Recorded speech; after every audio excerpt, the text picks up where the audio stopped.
Meus amores, tudo bem com vocês? Hoje a gente não tá no computador, né? Então a nossa aula está sendo gravada totalmente pelo celular,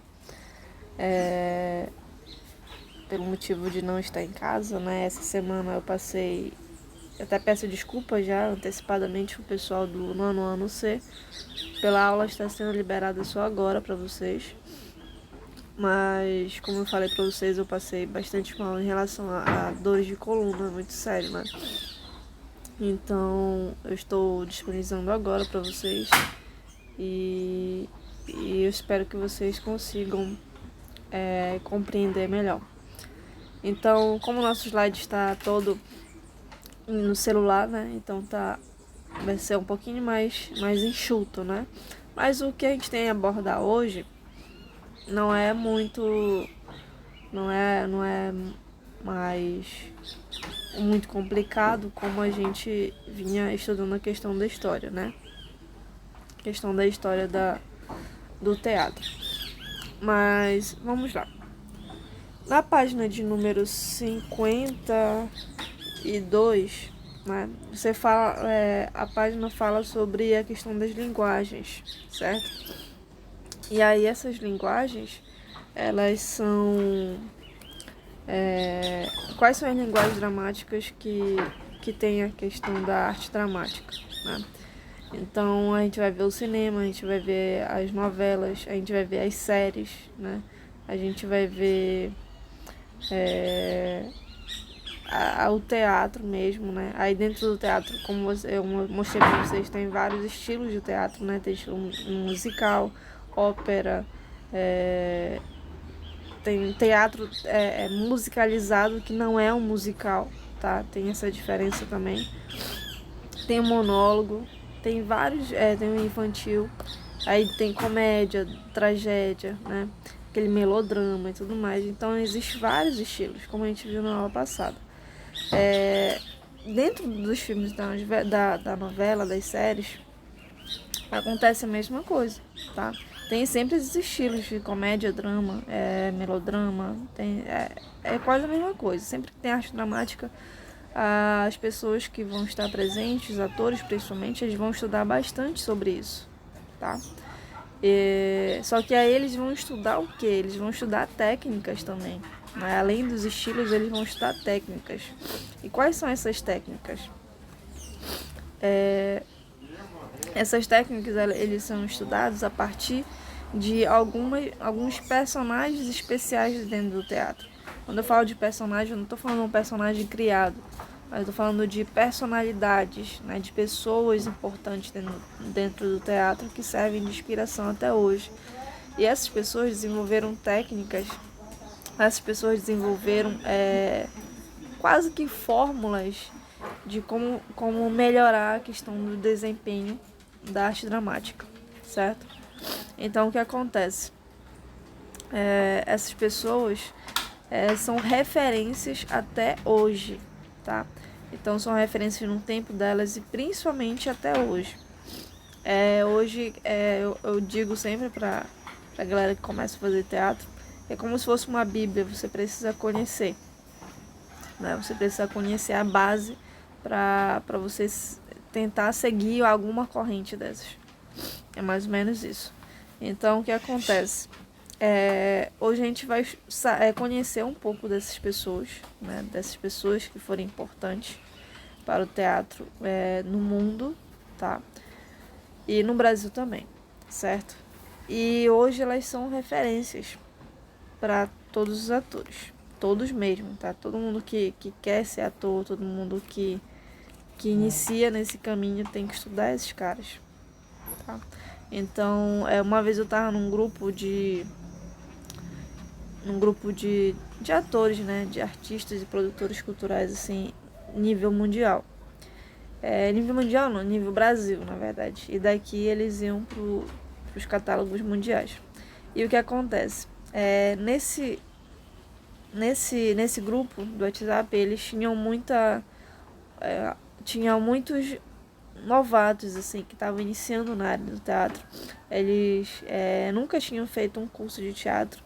E estavam fazendo na doida mesmo, sabe? Na vontade.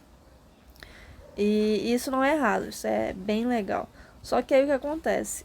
Uma das pessoas começou a dizer lá no grupo que precisava de referências, porque todo o teste que a pessoa fazia, toda a pessoa ia para como eu posso dizer, as pessoas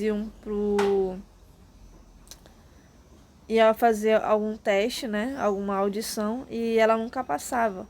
E todos os diretores que estavam ali, né, no meio da organização dessas audições, sempre falavam, busca uma referência, vai estudar um pouquinho mais. E aí essa pessoa tinha um pouco de preguiça de estudar, né? E aí isso é normal do ser humano mesmo. Aí o que acontece? Essa pessoa entrou no grupo, pediu para entrar no grupo, né? Exatamente para ter esse contato, esse feedback com a galera que já fazia teatro, que já fazia cinema, já fazia série, já fazia um monte de coisa. E aí o que acontece? Lá dentro do grupo ele pediu ajuda, né? E explicou a situação dele. E aí um monte de gente que com ar superior e não sei o que, falando, vai ler Freud, vai ler Grotowski, e o cara não conhecia nada dessas pessoas. Só nomes complicados e literaturas que a pessoa já tinha preguiça de ler, imagine, já tinha preguiça de estudar. E aí não ia entender nada dessas leituras. Aí eu e mais uma pessoa que é de Manaus, né, a gente entendeu a situação, porque isso acontece muito aqui no norte. E a gente falou assim, procura livros mais leves, né? Livros de teatro assim para iniciante, livros de teatro, até mesmo teatro para crianças em escola e tudo mais, porque aí tu vai começar a entender a importância do teatro para a sociedade e a importância do teatro para a tua vida. A partir desse momento vai começar a ter uma sementinha aí dentro, né, da tua memória, do teu querer, que vai te estimular a querer conhecer um pouquinho mais sobre o universo. Quando você é estimulado, aí você vai caminhando e vai querendo conhecer mais e mais e mais. Aí entra as outras leituras mais formais, né, da linha do teatro. Porque é quando você já adquire o costume, você já quer, você já adquire o querer, né, o gostar pela coisa. Então, primeiro você vê qual é a importância do teatro para a sociedade. Primeiro você precisa ver a importância do teatro para a tua vida. E a partir desse momento você precisa correr atrás. Não é ficar no comodismo, é correr atrás. Aí acontece que o cara pediu indicações de livros, né? E aí eu selecionei, na época, alguns livros que eu até tenho aqui em casa, porque eu comecei por eles, né? Que foi uma professora minha que me indicou esses livros. E aí eu comecei a ler esses livros. Então, assim, são livros bem básico, do básico, bem básico. Mas ele faz com que você queira conhecer mais sobre esse universo do teatro. E foi através desses livros, inclusive, que eu disse assim, não, eu quero aprender mais sobre teatro porque eu quero ser uma diretora, né? E eu tinha esse foco, eu falei, eu não quero ser eternamente uma atriz, eu quero ser diretora, eu acho que eu posso mais, eu acho que eu posso contribuir muito mais. E eu observava bastante os diretores das companhias que eu participava e os níveis, né, os estilos deles. Então, assim, aí os pensamentos, as ideias eram muito legais. Então, eu me apaixonei por esse universo mesmo da técnica. E aí, aos pouquinhos, alguns diretores foram semeando em mim aquela olha, eu tenho um livro tal, tu quer ler? Como eu já tinha lido a base, eu queria ler. E aí, na cidade era difícil encontrar esses livros técnicos. Então, só no acervo desses professores e desses diretores, que para mim serviram de fundamental referência, e eu comecei a buscar mais. Foi aí que eu tive contato com Grotowski, foi aí que eu tive contato com Shakespeare, foi aí que eu tive contato com Stanislavski, né? Foi aí que eu tive contato com várias outras figuras dessas, que eu vou mostrar aqui pra vocês, tá? Então, vamos começar indicando que a gente está na parte 3, aula 3, né, sobre teatro. E quais são as figuras importantes do teatro, como eu falei para vocês que eu ia falar um pouquinho deles hoje. O primeiro deles, deixa eu puxar a minha câmerazinha para cá. O primeiro deles é Stanislavski, né? Konstantin Stanislavski. Ele é aquele cara do livro que eu falei para vocês, né? Que eu tenho um dos livros deles aqui. São 3, na verdade, 3 ou 4, não lembro direito. Mas são 3 que é ferramentas importantíssimas para o ator. Tem a criação do personagem, né? A preparação do ator. Então, ele contribui bastante com a metodologia dele é bem intimista, tá? Quando eu falo isso, é que o ator ele tem que buscar muito, tem que ter muito do ator aqui, né? Pro texto, pra entrega em palco, né? Em cena, até mesmo quando há improviso, a questão da entrega, a questão do psicológico do ator. Então o Stanislavski ele vem falar bastante disso. Ele é bastante estudioso, né? Era, porque já faleceu. Mas o que acontece? Ele era um ator, eu vou explicar um pouquinho da história, né? Ele era um ator e um ator assim, bastante curioso, né? E tinha algumas dificuldades, como todos nós, quando a gente começa, a gente tem dificuldade na área do teatro. E aí ele tinha um diretor muito carrasco, um diretor muito, mas muito exigente. E ele queria agradar esse diretor, basicamente isso.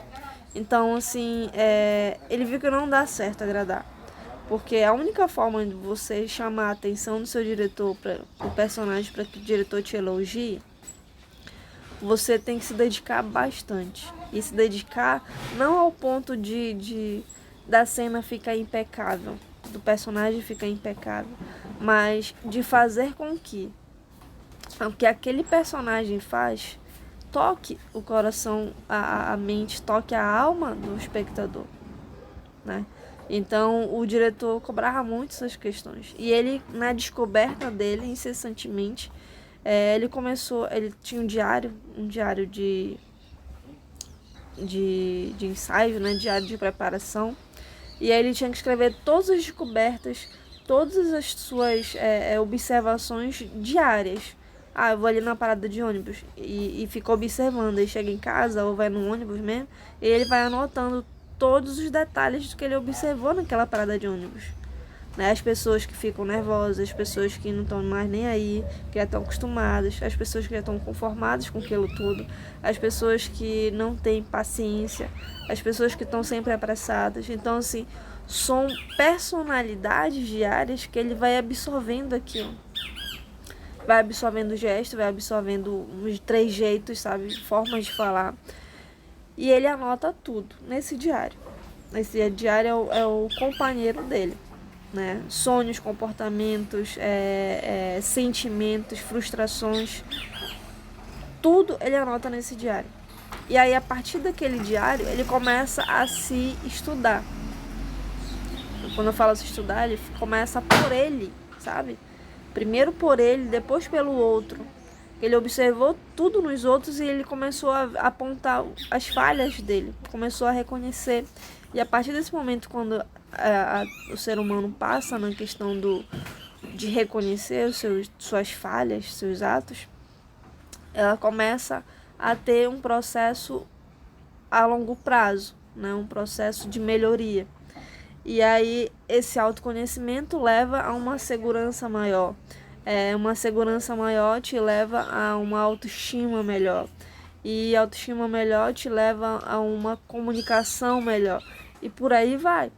Né? Então são vários os benefícios. Então quando isso acontece, o Stanislavski, quando ele começou a verificar isso, ele viu que mexeu muito com o psicológico dele e viu que a partir desse momento ele podia contribuir muito mais. E aí ele começou a jogar isso para cima do palco. E isso foi notável, porque ele queria tanta atenção do diretor, ele acabou tendo quando ele menos esperava. E isso foi muito mais relevante para a carreira dele, para a vida dele, do que se ele tivesse ido por outras fórmulas. Então foi uma descoberta dele que serviu para o mundo inteiro hoje, porque todos os atores estudam Stanislavski. Nas universidades se estuda Stanislavski, né? Se você for num curso de teatro, você vai ver Stanislavski. Então, assim, ele foi uma experiência dele que ele compartilhou com outras pessoas que escreveram livros sobre isso. E essas ideias, esses métodos pessoais, acabou sendo uma grande referência ao mundo inteiro. Então ele contribuiu muito com o teatro, justamente nessa parte de usar sentimentos dos atores, né? Quando a gente fala, é muito difícil você fazer um personagem pensando em algo que você já viveu. Você tem que ter um autocontrole gigantesco, porque caso contrário você gera um gatilho, né? Um gatilho que vai te levar a outros sentimentos. Somente se você já tiver uma certa dificuldade com algum assunto. Então vai te levar a piorar aquilo, né? E aí o que Stanislavski ele fala exatamente o contrário. Você precisa sim conhecer esse lado, você precisa sim mergulhar no seu psicológico, porém você não precisa utilizar ele necessariamente diretamente para o palco. Você pode trabalhar isso de uma forma minuciosa, né? Poldar como se fosse uma pedra preciosa, sabe? Nivelar. E quando ela estiver pronta para ir para a vitrine, aí vai. Só que aí não vai a essência. Vai aquilo que tá já o belo, que tá o bonito, né? Que já tá trabalhado. Então é mais ou menos isso que ele fala, né? É isso que ele fala nos métodos dele, né? Então, eu gosto muito da técnica de Stanislavski, inclusive principalmente com a questão do drama. Eu gosto muito de utilizar a técnica dele pro drama. É muito bom mesmo. Mas tem que ser levado com muito cuidado. Porque não é todo mundo que estuda Stanislavski que acaba entendendo realmente a metodologia dele. E às vezes acabam ensinando errado, às vezes você acaba mergulhando de uma forma equivocada, e um mergulho de cabeça, literalmente, sem você olhar para onde você está pulando, você acaba quebrando a cabeça mesmo, né? E até levar ao óbito. Tô falando isso de uma forma mais pesada para vocês conseguirem entender, né? Quando a pessoa mergulha numa piscina sem olhar para onde ela tá indo, ela acaba, de repente, a piscina tá seca, se ela não olhar. E aí? Já era, né? Levou o farelo. Só que é mais ou menos isso, né? O Stanislavski, ele dá a ferramenta, ele mostra a metodologia, mas ele fala, sempre olha para você, né? Para você, ator. Sempre procura se conhecer. Para você não pular no seco. Porque você pode dar ruim, né? Se você mergulhar demais sem olhar para onde você está indo, você se quebra tudo. Então, traduzindo a linguagem dele, é mais ou menos isso, né? Você precisa conhecer muito, mas você também precisa tomar muito cuidado, né? Aonde você está pisando, porque você está pisando com os seus sentimentos, com os seus traumas, com os seus medos, com os seus gatilhos. Então é importante saber a se conhecer, né? Para poder conhecer o outro e automaticamente aquilo transbordar dentro de um palco, né? Num cinema, numa televisão. Métodos de Stanislavski que é muito utilizado no cinema, muito utilizado nas novelas, né? Porque ele trabalha essa questão do minimalismo, né? De gestos, de cenas e tudo mais. Então, por isso que ele acabou se tornando uma figura importante, né? Outra pessoa bastante que serviu de referência para muito tempo no teatro, né? Muito tempo que eu falo que teve uma época que ele foi tipo febre, né? Ele foi febre, literalmente, porque era a época que estava na efervescência do teatro político, né? Do teatro um pouco mais agressivo. E aí Brecht foi uma das grandes referências nesse estilo de teatro, né? E aí eu vou contar um pouquinho sobre o Brecht, não vou contar muito porque eu vou mostrar vídeo para vocês lá no grupo, tá? E aí vocês vão analisar. Depois eu falo mais sobre esses vídeos aí, tá? Eu não vou colocar aqui na aula, porque como eu falei, eu tô pelo celular, daria pra mostrar pelo YouTube, mas aí na hora que eu for colocar lá no YouTube pra vocês assistirem a aula, eu já tô meio receosa de colocar vídeos e músicas, porque o YouTube tem direitos autorais, né? Muitos vídeos, muitas coisas têm direitos autorais. Então é isso. Mas depois eu coloco pra vocês as referências de cada um deles lá no grupo de vocês, tá? Então o Brecht, Bertold Brecht, que é esse carinha aqui bonito, né? Todo charmoso com esse óculos. Ele foi o autor do teatro do distanciamento. Né? O que seria o teatro do distanciamento? Seria o contrário de Brecht, ou de Stanislavski. Né? Stanislavski ele fala do ator como uma aproximação de si mesmo, com a aproximação do outro, com a aproximação do coletivo, como algo mais psicológico, mais íntimo. O Brecht é diferente. Ele opta pelo distanciamento. Ou seja, o autor no palco, de repente, está no personagem, está dando o texto, aí do nada ele vê alguma coisa na plateia de diferente, aí ele para e age como ator e não como personagem. E aí ele começa a puxar assuntos aleatórios com a plateia, para mexer com aquela situação que está acontecendo na plateia.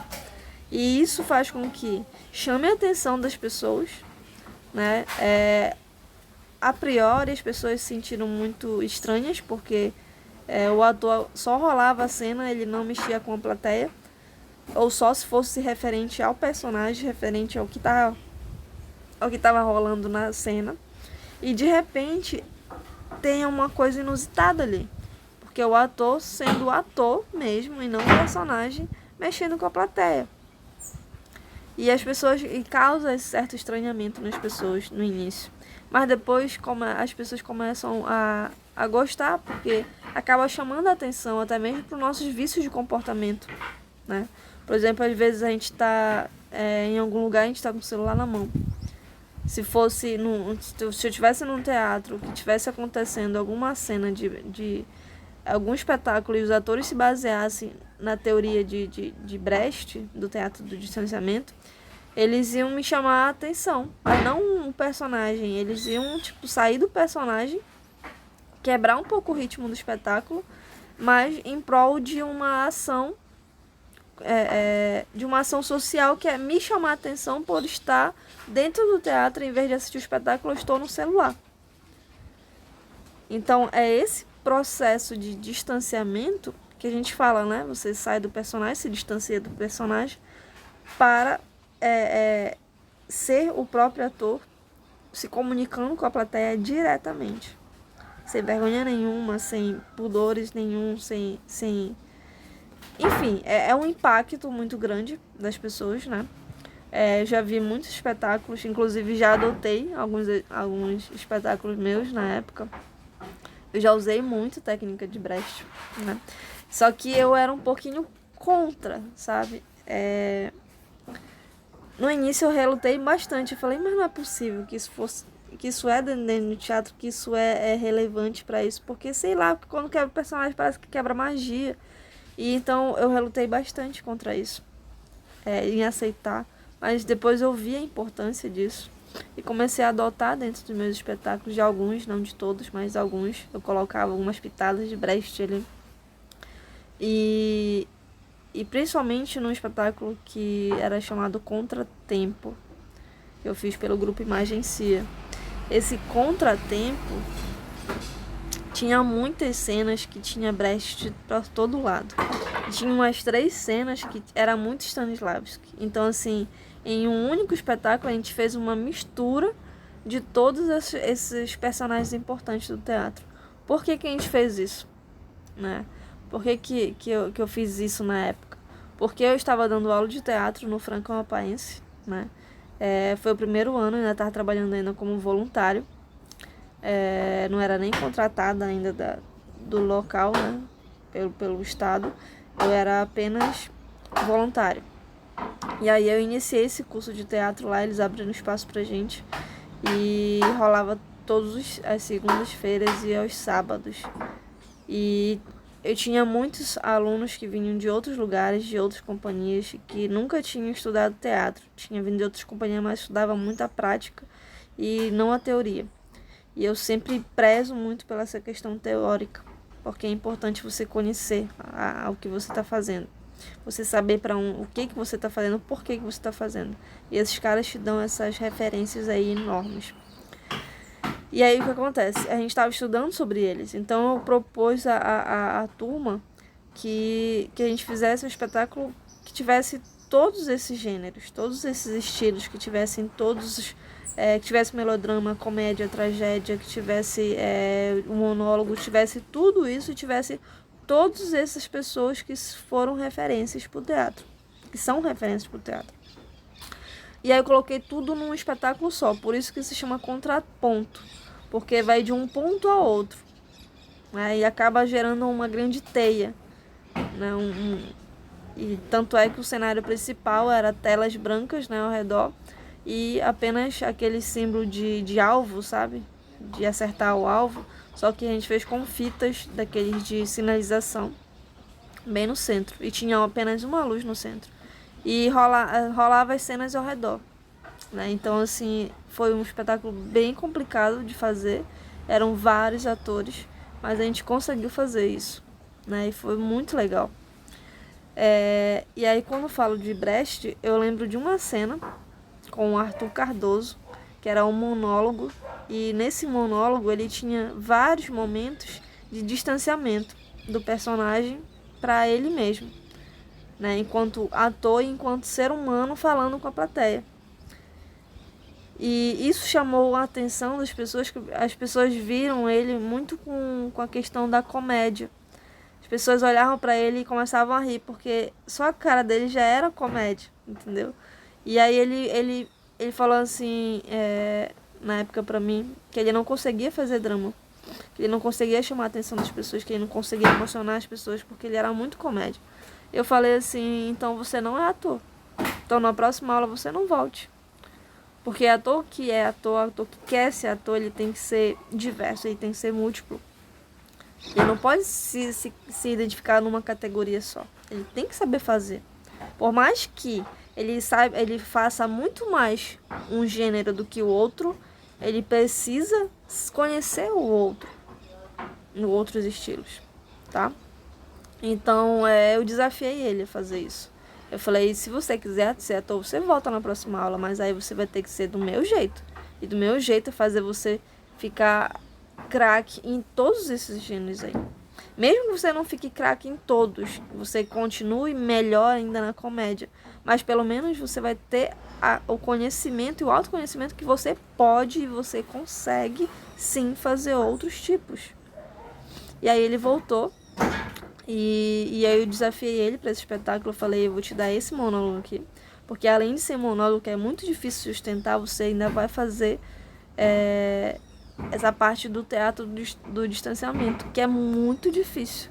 E tudo isso em um drama. Então, assim, foi muito trabalhado com ele essa questão. Ele, eu acho que até hoje ele lembra dessa experiência, né? Que até os amigos dele, que era de zoeira, né? Turma de zoeira, assistiu o espetáculo e falou assim, nossa, eu nunca te vi nisso. Tipo assim, tu era comédia, cara. Então, assim, eu nunca pensei que tu fosse capaz de conseguir fazer algo tão emocionante desse jeito. E ele conseguiu, né? Porque estudando bastante a questão do Brecht, e ele primeiro estudou Stanislavski, e para se distanciar, né, ele acabou estudando Brecht e focou no Brecht. E conseguiu fazer. Ele conseguiu cumprir o desafio, né? Então, assim, serviu de experiência para ele e para os outros amigos que falavam que não era capaz, que era difícil, que não sei o que ele não ia conseguir. E, enfim, muita gente puxando para baixo, até as pessoas que amavam ele, que eu sei que amavam ele, que são os amigos dele, né? E não acreditavam no potencial que ele tinha para fazer aquele tipo de personagem. E ele mostrou o contrário. E eu acho que ele ficou... Naquele dia, eu vi aquele menino sem palavras, porque ele ficou emocionado em fazer aquele personagem. Então, tudo isso graças ao estudo com esse carinha aqui, que é o Brecht, né? Então, você vai entender um pouco melhor quando eu mostrar o vídeo para vocês, tá? Que inclusive tem imagens de espetáculos de Brecht. Todos esses que eu tô falando, eles não só desenvolveram metodologias práticas para dentro do palco, como também eles, além de serem atores, eram diretores, dramaturgos. Então eles deixaram alguns textos de teatro muito incríveis. O Brecht, então, gosto muito de 2 textos dele, assim, que eu leio e fico, meu Deus, o cara tem que ser muito inteligente, porque um dia eu quero chegar no nível dele, porque é muito bom. Você lê os textos e é muito bom mesmo. Mas eu vou falar um pouquinho mais sobre Brecht quando eu for falar do módulo 6, que eu vou entrar na parte política do teatro, tá? Então, vou ficar devendo para vocês aí um pouquinho mais de Brecht. Artaud, Antoni Artaud, né? O pessoal fala Artaud, mas é Arthur mesmo, tá? Antoni Artaud. O Antoni, o Artaud, que é mais conhecido, né? Ele foi o grande autor do teatro do absurdo, tá? O teatro do absurdo, ou que a gente também pode chamar de crueldade. Por que isso? Ele era considerado um louco, tá, galera? Ele tinha uma excentricidade muito grande, um comportamento diferenciado enfim, ele era muito diferente. Tanto é que ele era um louco apaixonado pelo surrealismo, e ele entrou pro movimento surrealista, tá, galera? Do teatro surrealista. E o que acontece? Ele era bastante engajado com essa questão política, só que ele foi expulso a partir do momento que ele começou a ser contra a questão do credenciamento a um partido comunista. Por exemplo, obrigar as pessoas do movimento surrealista a ter que fazer um cadastro, né? Não sei, uma afiliação, é isso. Uma afiliação ao Partido Comunista. E ele não queria isso. Porque a partir do momento que você se filia a algo, parece que você perde um pouco a sua liberdade. E ele pensava exatamente nisso, né? Parecia que você estava sendo preso em alguma coisa. E ali perdia um pouquinho o direito de ir e vir, né? Ele acreditava muito nisso. E a questão de perder a sua essência, de perder a sua liberdade, porque você está ligado a uma instituição, isso para ele era um incômodo muito grande, muito grande. E aí acontece que, por ele ter essas excentricidades e tudo mais, as pessoas começaram a expulsar, a ver ele como um vilão, né, social, e aí começaram a boicotar ele de alguns eventos, de algumas reuniões. E ele foi ficando de lado até realmente ser expulso do movimento surrealista. E aí ele deu uma pirada, sabe? Mas nessa virada de vida dele, ele meio que surtou mesmo, assim, né? Então ele começou a fazer espetáculos muito polêmicos, e bastante feroz, sabe? Feroz do espectador, às vezes, faltar fôlego no público, né? Por ver uma cena do teatro do absurdo, né? Às vezes, sabe aquilo de apertar o gatilho? Era basicamente isso, só que ele apertava para a banda da plateia, então a plateia ficava muito incomodada, exatamente porque emitia o dedo na ferida, né? Da sociedade. E não era o que as pessoas queriam naquela época. Não é o que as pessoas querem até hoje, né?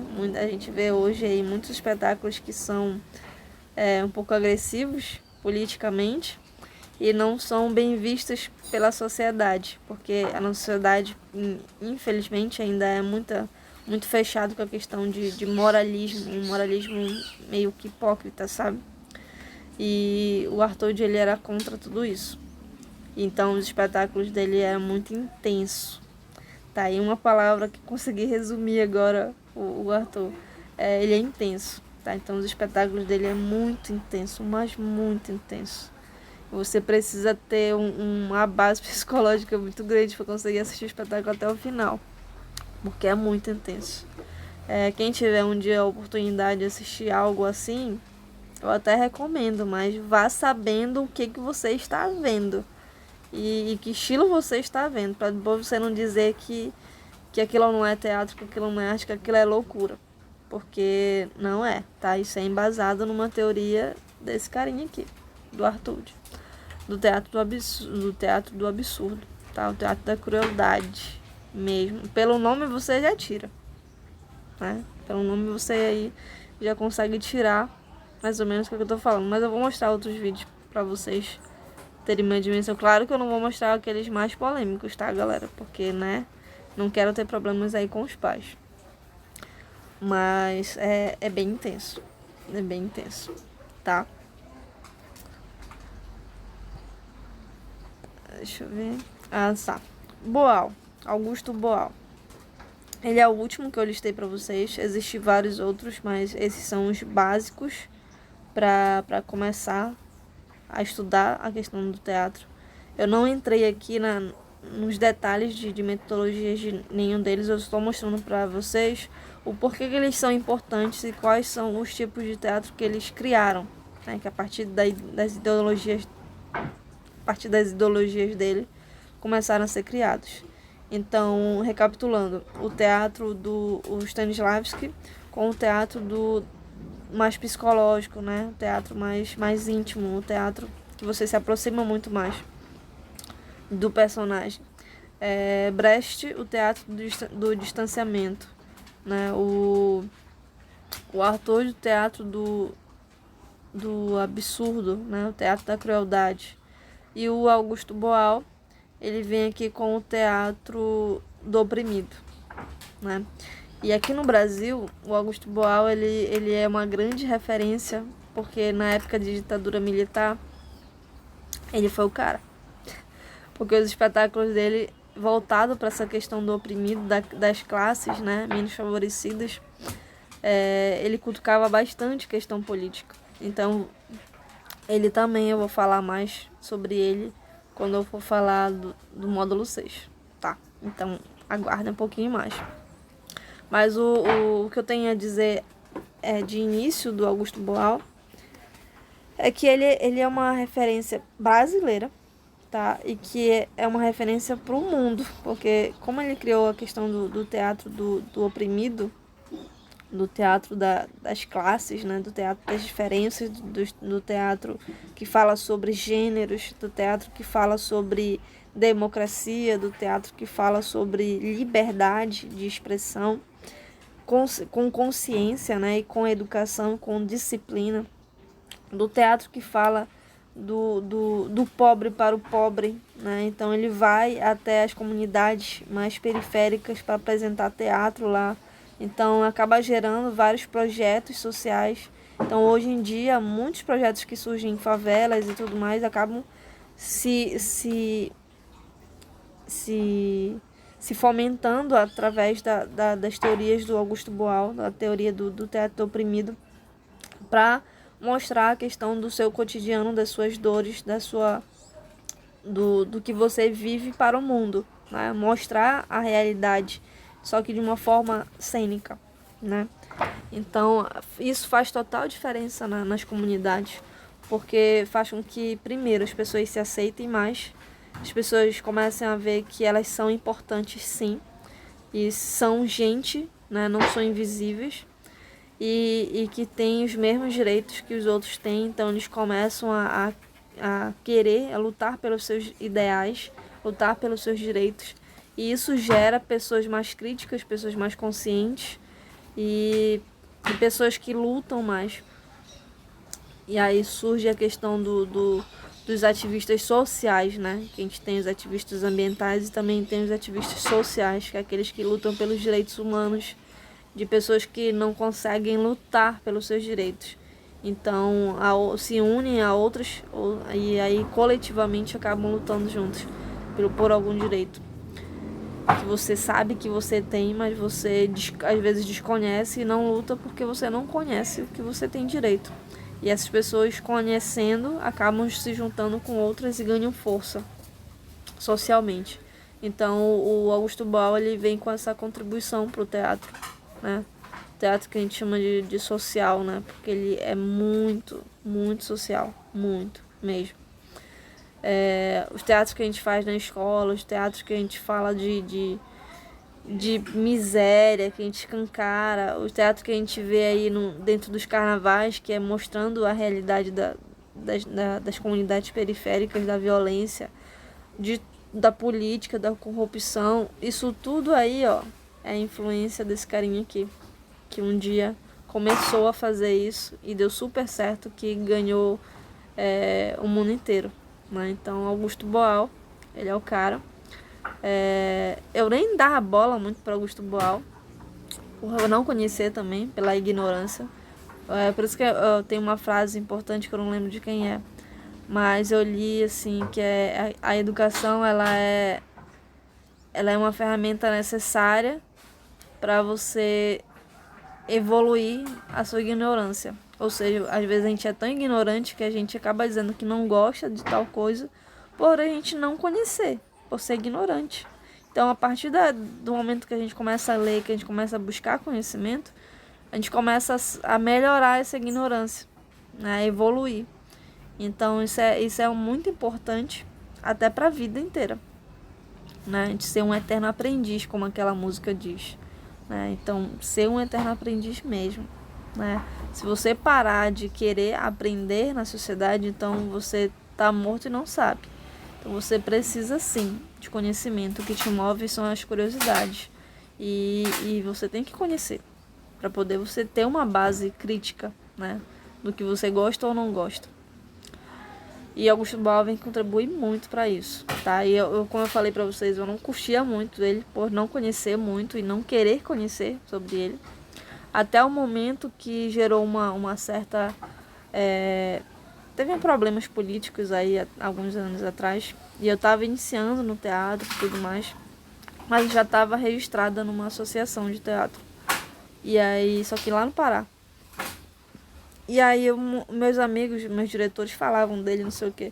E exaltavam ele como, né, como um top mesmo. E eu nem tchum. Até o momento que eu recebi uma carta. Na verdade, todos os artistas daquela época receberam uma carta do Boal. E aí eu falei, meu Deus, uma carta do Boal, não pode ser verdade. Não pode ser verdade. Então houve aquela dúvida de início, mas aí o conteúdo da carta foi incrível, gente. Foi muito forte, pedindo força e garra, assim, para aquela virada política, sabe? E movimento da classe artística, enquanto seres independentes, sabe? Da classe teatral, de fomentar muito isso. Eu achei aquilo tão bonito, aquele gesto de humildade, mandando cartas para todos os atores, para todos os técnicos de teatro que eram registrados, que tinham endereços, né? Então todos receberam naquele momento aquela carta. Hoje em dia essa carta está até disponível na internet já, porque Augusto Boal, né, não é mais vivo, mas eles disponibilizaram na internet para ver a importância de que Boal fez para a sociedade brasileira, né? Então, assim, só a preocupação de falar assim, olha, vou falar com os meus colegas de área para que eles também fiquem atentos para isso. E naquela época nem tinha internet, então era carta mesmo. Então hoje em dia na internet você já encontra essa carta disponível dele, né, para os atores, individualmente para atores e técnicos de teatro. Então, assim, naquela época, como não tinha internet, ele enviou essas cartas mesmo. Teve o trabalho de enviar cartas, né? Então, assim, ele foi bastante importante. Então, a partir daquele momento, assim, ele ganhou um grande respeito da minha parte, mesmo, assim, muito. E aí comecei a conhecer um pouco mais sobre o teatro do oprimido. Adotei também já sobre o teatro do oprimido em alguns espetáculos que eu fiz, principalmente em comunidade, né? No início de carreira enquanto diretora, Porque assim, eu não comecei como atriz, porque eu era muito tímida. Então eu comecei sendo contra-regra, né? Eu comecei como contra-regra, bem de baixo mesmo. Depois eu fui evoluindo para cenografia, para sonoplastia, até chegar um momento que eu me senti um pouco preparada para atuar. E logo depois surgiu o convite para começar a fazer o curso lá dentro de uma companhia para eu aprender a questão da direção, né? Um foco maior era a direção. E aí, quando eu voltei para minha comunidade, eu já voltei como diretora do grupo de teatro que eu tinha iniciado. Então, assim, e aí nessa comunidade eu voltei muito, já conhecia a questão do Borja, tinha passado por tudo isso, então assim, foi ali que eu comecei a levar o Augusto Boal para a comunidade. E fiz muitas apresentações, enfim, que marcou a história de lá da comunidade, até hoje eles lembram. Eu achei que eles não lembrassem mais, mas uma vez que eu, agora recente não, ano passado, Semana Santa do ano passado, que eu fui lá, eu vi alguns deles e eles ainda lembravam dos espetáculos. Então, assim, para você ver quanto o teatro faz uma diferença enorme, até mesmo para aqueles que não têm acesso, e você leva até eles, né? Então, é muito legal. Então, Augusto Boal, ele vem com essa referência social, tá? E política. Por isso que eu vou falar mais dele lá no módulo 6. E deixa eu passar aqui. Pera aí que eu pulei um, galera. Pulei o Grotowski. Tá? O Grotowski, ele é um nome complicado, igual o Stanislavski. Mas o Grotowski, ele vem com um teatro pobre, tá? Eu até tinha colocado ele antes do Boal e esqueci. Passei rápido aqui. Esqueci primeiro de falar do Grotowski. Porque o Grotowski, ele falava do teatro pobre. Tá? Um teatro pobre mesmo, com poucos elementos em palco, como se fosse o ator se despindo de suas vestes, só que se despindo da sua essência para entregar, sabe, apenas o pouco para o público. Mas não é que aquele pouco fosse insignificante, pelo contrário, aquele pouco é como se fosse o valor líquido, né, que você está doando de si. Então, o Grotowski, ele vem muito com essa questão do teatro pobre. Eu também vou falar dele lá no teatro político, tá? Então, não vou me estender muito sobre ele aqui, tá? Mas só para vocês terem ciência de que ele foi o grande autor do teatro pobre, tá? Assim como depois veio o Boal com o teatro do oprimido, certo? Então, não vou me estender muito dele, que eu vou falar muito deles lá no módulo 6, tá? Quais são os benefícios para o teatro? Quais são os benefícios do teatro para o ser humano? Bem, isso é o que a gente tem que ter em mente, né, nessa aula de hoje. Porque como vocês viram, existem vários autores, vários personagens importantes que ensinaram coisas incríveis para o ser humano, para o ator que expressa em um palco. Seja na televisão, seja no cinema, na novela, mas principalmente no palco do teatro, tá? Então, o que acontece quando todos eles ensinam uma coisa uma coisa que linka eles todos, que é o conhecimento, tá? Então, nenhum conhecimento é passado se você não se conhece. Então, a gente volta lá para os Stanislavski, que fala do autoconhecimento, né? E quando você se conhece, você passa a conhecer o outro. Que aí vem a questão do teatro do oprimido, né?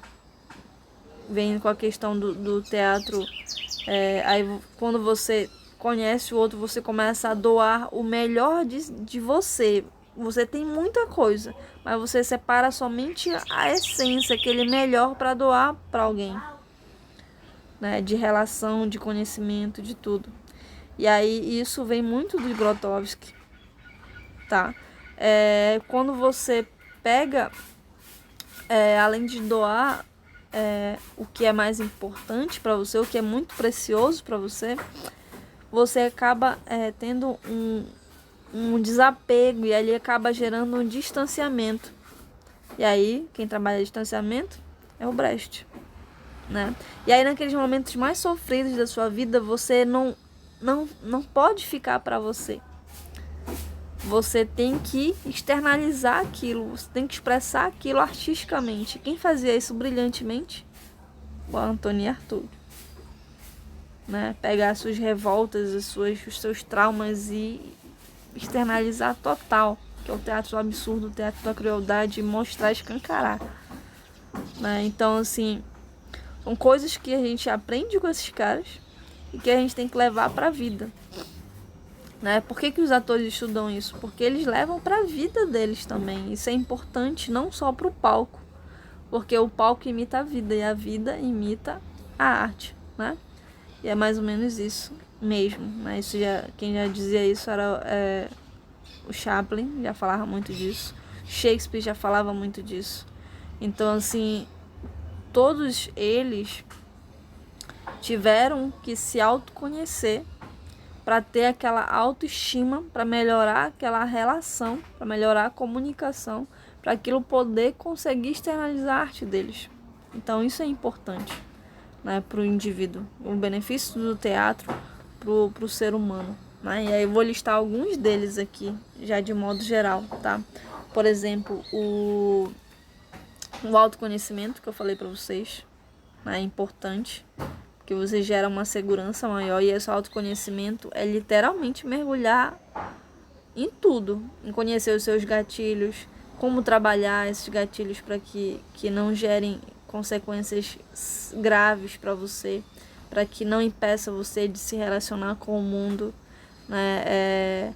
Como trabalhar isso, as melhores formas de trabalhar as técnicas. Então tudo isso parte através do autoconhecimento, tá? A questão de melhorar a timidez. Melhorar a timidez que eu falo, porque tem muita gente que fala assim, eu entro no teatro para perder a timidez. Tá errado, galera. Se você encontrar alguém que seja de teatro, que seja diretor de teatro e vai dizer, olha, vem pra timidez que você vai perder a timidez, tá errado. Porque ninguém perde a timidez. A timidez, na verdade, ela não é nenhum problema, ela é uma qualidade. Ela passa a ser um problema a partir do momento que aquela timidez te impede de se relacionar com o mundo. Aí sim passa a ser um problema, né? Então aí você não vai acabar com a timidez, porque ela é importante. O que você pode é melhorar essa timidez. Mas melhorar a timidez, tipo, ficar mais tímido? Não. Você aprender a equilibrar ela. Você aprender a controlar a timidez. Certo? E por mais momentos mais difíceis da sua vida, você, com esse domínio, você consegue se socializar mais, tá? Então, você se socializando mais, você consegue se relacionar bem com as pessoas e com o mundo. Você consegue apresentar bem um trabalho, você consegue desenvolver uma ideia legal, você consegue conversar com alguém de maneira bem segura, né? Bem concisa, bem coerente. Você consegue muita coisa, né? Com essa melhoria dessa timidez. Outro ponto é a criação da consciência corporal. O teatro ele valoriza muito a questão da consciência corporal. E quando você se conhece corporalmente, né, você sabe o limite do seu corpo, até onde você pode ir, até quais gestos eu posso fazer. Você acaba vendo que você pode fazer muito. Você aí que não dança nada, se você entrar para uma companhia, para um teatro, você fazer algum curso sobre isso, você vai ver que você tem molejo no corpo, que você tem ritmo, que você tem coordenação. Você vai conseguir ver que você tem um potencial incrível para muita coisa, né? E às vezes a pessoa não acha que não sabe dançar, acha que não sabe se mexer, acha que não sabe ter coordenação. Por quê? Porque você não exercita essas habilidades, né? E dentro do teatro a gente exercita isso, essas habilidades. Quando você vê, você acaba vendo assim, poxa, eu não sabia que meu corpo conseguia fazer isso e eu consigo. Então, você começa a descobrir muitas coisas sobre você, sobre o seu corpo. E você começa a respeitar muito isso. E você acaba valorizando muito isso. Então, nada te impede de fazer um determinado personagem que tenha que dançar, que tenha que fazer outras coisas, porque você aprende, sabe, a conhecer mais sobre sobre as suas expressões, né? E no cinema você usa o mínimo de expressão possível, porque televisão tudo é mais, né? O mínimo é mais. E no teatro você já escancara muito isso, certo? E aí, outro ponto que o teatro é importante pro ser humano é o fortalecimento das relações sociais.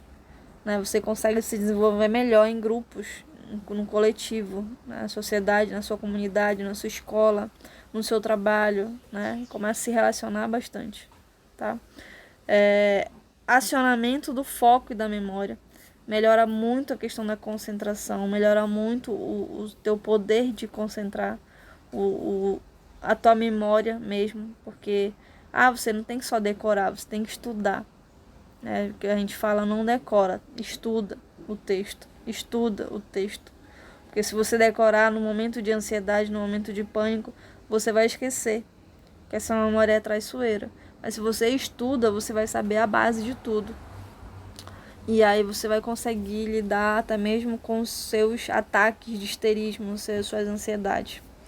Então aumenta muito o poder de foco, de concentração, né, e dessa memória. A ativação da criatividade em momentos assim que às vezes você se depara com conflitos e você não sabe como solucionar.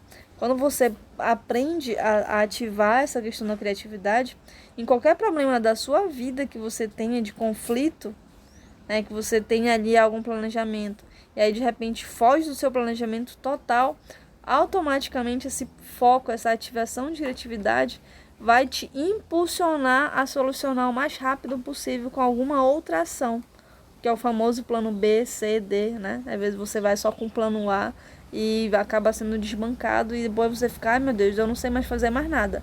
Eu não tinha me programado para fazer mais nada. E agora? O que vai dar? O que vai dar ruim? Não sei o que. E você começa a se agoniar, aquilo não te resolve nada. Mas quando você começa a ativar esse processo, esse poder de criatividade, e você exercita aquilo, vai ser automaticamente, toda vez que você se deparar em uma situação dessa de conflito, você vai conseguir sair rápido, tá? Sem às vezes se perceber, você vai conseguir dar a volta por cima, tá? Então, tudo isso se deve a essa ativação da criatividade. Outro ponto, cadê? A ativação, tá. Esses foram os pontos básicos que eu queria mostrar para vocês, tá? Sobre essa questão do benefício do teatro para o ser humano. Próximo tópico, e o último, prometo que é o último, eu disse que eu não ia me estender muito, mas eu me empolguei. Quais são os benefícios do teatro para a sociedade? Bem, se para o ser humano tem tudo aquilo de benefício, é claro que para a sociedade, a somatória de tudo isso, imagina, se melhorar um indivíduo, né, já melhora bastante coisa, imagine mudando coletivamente. Se muda coletivamente, você acaba que tendo benefícios sociais, né? Então a sociedade ganha bastante. Por quê? Ganha pessoas mais seguras, ganha pessoas com força suficiente de liderança, ganha pessoas que que conseguem controlar os seus limites, seus transtornos, seus medos, né? Seus problemas, pessoas que conseguem dar a volta por cima, então conseguem empregos mais rápidos, conseguem como é que se diz? Conseguem soluções práticas e criativas, né, em um ambiente, seja de trabalho, na igreja, escola, numa relação de amizade ou numa relação até mesmo em um relacionamento estável, né? Relação de pai e filho, relação de você com o mundo exterior, com o meio ambiente, com animais, com os minerais, com tudo que você vê ao seu redor. Você muda a sua concepção, as suas ideias, sabe? É como se você tivesse uma viseirazinha aqui assim, né? E quando você começa a se libertar disso, através do teatro, você começa a ver tudo, né, em 360 graus. Então te proporciona um gás muito melhor, né? E isso ajuda no quê? Auxilia nesse desenvolvimento social, né? Imagina, muitas pessoas engajadas, muitas pessoas ativas, muitas pessoas proativas, estimula a sociedade a vários pontos, em projetos sociais, desenvolver projetos sociais, projetos culturais, projetos políticos, projetos educativos, né? Então, assim, a sociedade só tem a ganhar, tá? Então, isso aumenta a capacidade de concentração coletiva, concentração social, os focos, né? Você desenvolve ali habilidades e competências, né? E de melhoria de tudo. Você melhora na questão de comunicação. A sociedade usa muito do teatro para comunicação, para fazer propagandas educativas, para fazer enunciados, para fazer campanhas, para fazer um monte de coisa. Então a sociedade usufrui muito do teatro para isso. E o teatro contribui bastante com a sociedade em termo total, né? Generalizado mesmo. Então, a aula de hoje foi isso. Eu tinha que falar dessas expressões. Eu tinha que falar da importância de tudo isso. Eu primeiro falei da história, né? Falei da etimologia, eu falei da questão histórica do teatro ocidental, do teatro oriental. Eu falei para vocês sobre os gêneros de teatro, os estilos de teatro, as arquiteturas de teatro. Eu falei tudo isso para vocês, mas nada disso como se diz, todos esses conhecimentos que eu falei para vocês acaba sendo em vão se você não saber a importância disso para a sociedade, né? Foi isso que eu mais me fascinei pelo teatro, porque ele exerce todos os tipos de arte e todas as ciências que você pode imaginar. No teatro você estuda um pouco de filosofia, você estuda um pouco de sociologia, você precisa conhecer o seu corpo, aí isso é biologia, isso é química, isso é ciência, né? Aí você estuda um pouco sobre a física, ações e reações, isso é física. Você estuda sobre soluções matemáticas, isso te dá um poder racional muito grande para a criatividade, né? Para você fazer um plano B rápido. Então isso é muita contribuição matemática. Enfim, galera, estuda muita coisa e o universo é gigantesco dentro do teatro. Tem a parte de teatro que é puramente artes visuais, que é puramente artes plásticas, outras que vêm com a questão da música, dança, ritmo. Então, assim, o universo é gigantesco do teatro. Por isso eu me fascinei. É como se você entrasse no País das Maravilhas e você visse tudo diverso. Tudo que você possa imaginar.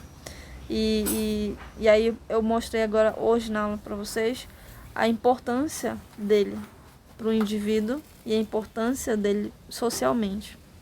E o porquê que ele é importante. Porque tiveram essas figuras aí que mostraram que isso era possível, né? Que mostraram técnicas possíveis para fazer isso. Então, por isso que eu queria muito que essa terceira aula fosse sobre isso e explicasse, resumisse tudo que vocês já viram até agora, tá? Qual será a atividade para a próxima aula? Eu vou explicar para vocês, tá? Como eu falei na última aula, eu falei assim que ia dar um spoiler, que é para vocês lerem o texto Antígona, que tem lá no livro de vocês. Por quê? Por causa da aula de hoje, tá? Na próxima aula eu vou fazer uma aula ao vivo, tá? E aí nessa aula ao vivo, vocês vão apresentar esse trabalho para mim, tá? Como é que vai ser esse trabalho? Bem, você que já leu o texto Antígona, se não leu, é bom ler, tá? Não é o texto completo, porque o texto dramático eles são muito longos. É apenas um trecho do texto Antígona, que tem lá no livro de vocês. Um texto grego, né? E aí o que acontece? Eu quero que você leia. Eu quero que você se junte com mais 4 pessoas. No caso, você e mais 3. Que aí são 4 pessoas, tá? E aí esse grupo de 4, esse quarteto fantástico, vai marcar de ler durante a semana, tá? Não é marcar de marcar um na casa do outro, não, tá? É marcar de ver isso através de um grupo de WhatsApp, através de rede social mesmo. E vocês conversarem, sei lá, montam um grupozinho de vocês 4 e conversam. Uma sala assim, conversa sobre a questão do texto, né? Distribui os personagens, quero que vocês escolham os personagens, quem vai fazer o quê, as falas de quem. E a gente vai fazer uma leitura cênica, né? Que tá lá no livro de vocês, que é a leitura encenada. Só que aí o que acontece? Vai ser na nossa aula ao vivo. E eu vou chamar grupo por grupo, tá? E vocês vão ler pra mim esse texto. Lei mesmo, tá? É uma leitura dramática. Como é que é uma leitura cênica? Vou explicar pra vocês. A leitura dramática, a leitura cênica, né? Ou leitura encenada, elas são o que a gente chama num teatro, que começa com a leitura branca, que é quando o ator ele tem o primeiro contato com o texto, ele faz aquela leitura branca, que é sem emoção, sem sentimento nenhum, sem técnica nenhuma. Você está apenas lendo por conhecer, para conhecer o texto. Foi o que eu falei para vocês na aula passada, né? Dei o spoiler, vão lendo o texto, ou seja, vocês vão fazendo a leitura branca. Agora, vocês vão fazer a leitura encenada. A leitura encenada é quando você coloca entonações, quando você coloca características, né? De tonalidades de frases, né? De extensão. Você começa a se preocupar, como é que eu posso falar essa frase aqui?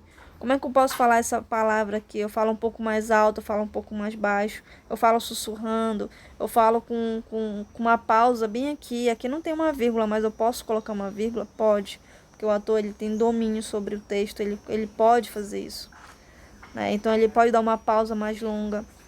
Ele pode respirar bem aqui. Eu vou respirar, eu vou dar um suspiro aqui rapidinho. Então ele pode fazer tudo. Então essas partituras do texto, você pode ir fazendo, marcando com lápis, para você começar a fazer o estudo dessa leitura dramática, tá? E aí vocês vão fazer essa leitura dramática para mim ao vivo na próxima aula, tá? Então eu vou chamar as equipes e vocês vão ler para mim, tá? Então é mais ou menos isso, certo? Então, por hoje é só. Vou ficando por aqui com vocês. Muito obrigado mesmo pela atenção. Desculpa aí, eu não sei por estar disponibilizando a aula somente agora, tá? Mas a aula já está aqui, certo? Então, espero que vocês tenham gostado e até a próxima aula ao vivo, certo?